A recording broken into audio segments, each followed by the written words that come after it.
Selamat sore. Jadi di video kali ini kita bikin konten itu di atas atap ya. Jadi suasananya itu angin sepoi-sepoi. Jadi bisa menambah fresh dan segar dalam menerangkan tentang produk resin Maryhill FRP ya. Jadi kali ini kita akan membahas tentang produk-produk solid surface yang bisa dihasilkan oleh resin Maryhill FRP ini.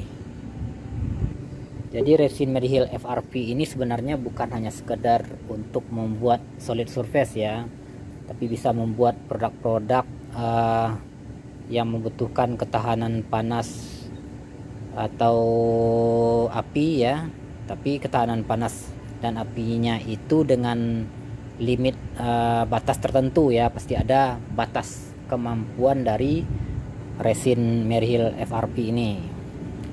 Tapi untuk saat ini kita akan membahas mengenai yang di depan ini, sampel-sampel dari resin VRP yang diaplikasikan untuk membuat balok-balok sampel solid surface ya. Jadi di video YouTube sebelumnya kita sudah memperlihatkan cara mencetak sampel dari solid surface yang dibuat dari resin Maryhill FRP ini. Untuk sekarang kita akan membahas soal metode pengaplikasian ya. Jadi contoh-contoh yang di depan ini kan terlihat nih berbagai macam balok. Ada yang berwarna hitam kombinasi bintik putih, terus ada juga yang warnanya sedikit kemerahan dikit dengan motif warna hitam tembaga plus kuning ya. Jadi pembahasan yang kita bahas sekarang ini adalah metode pengecoran gitu. Jadi untuk pembuatan solid surface ini kalau kita masuk ke dunia resin itu istilahnya ide-idenya itu banyak ya, nggak terbatas idenya. Tergantung dari kreatif masing-masing aja sebenarnya. Sebagai contoh, ini jenis balok untuk pembuatan solid surface full ya, full memakai resin Maryhill FRP. Jadi ini juga full hitam sama ini full semua. Jadi bisa juga dikombinasikan dengan teknik pelapisan dua bahan ya. Jadi sebagai contoh yang ini nih, ini ketebalan 2 atau sampai 3 mm memakai resin Maryhill FRP yang dikombinasikan dengan motif bintik-bintik ya.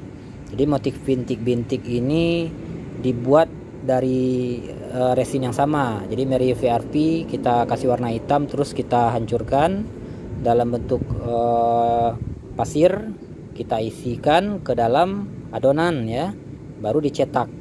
Sedangkan bagian bawah ketebalan 11 mili, berarti lebih dari 1 cm, itu menggunakan resin butek ditambah tepung talc ya. Jadi maksud dari metode ini supaya lebih kepada penghematan bahan, tapi dengan mengharapkan permukaan tetap keras. Terus ada lagi kita pakai metode pelapisan atas setebal 2 mili pakai resin Maryhill FRP, sedangkan bagian bawah kita cor pakai pasir ya.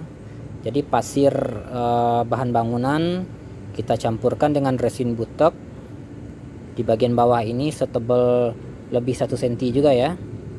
Nah, terus yang atas memakai resin Maryhill FRP. Jadi untuk hasil bagian atas ini keras ya, keras banget.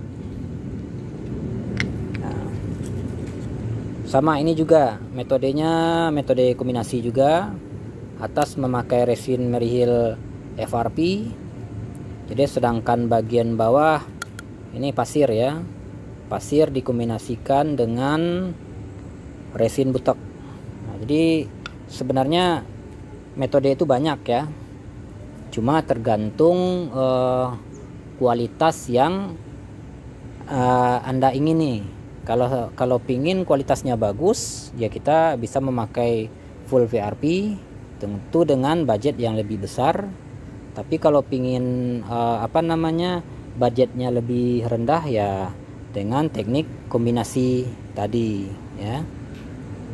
Jadi sekian pembahasan dari Allensi Wooden, semoga bisa dipahami. Terima kasih sudah menonton channel Allensi Wooden.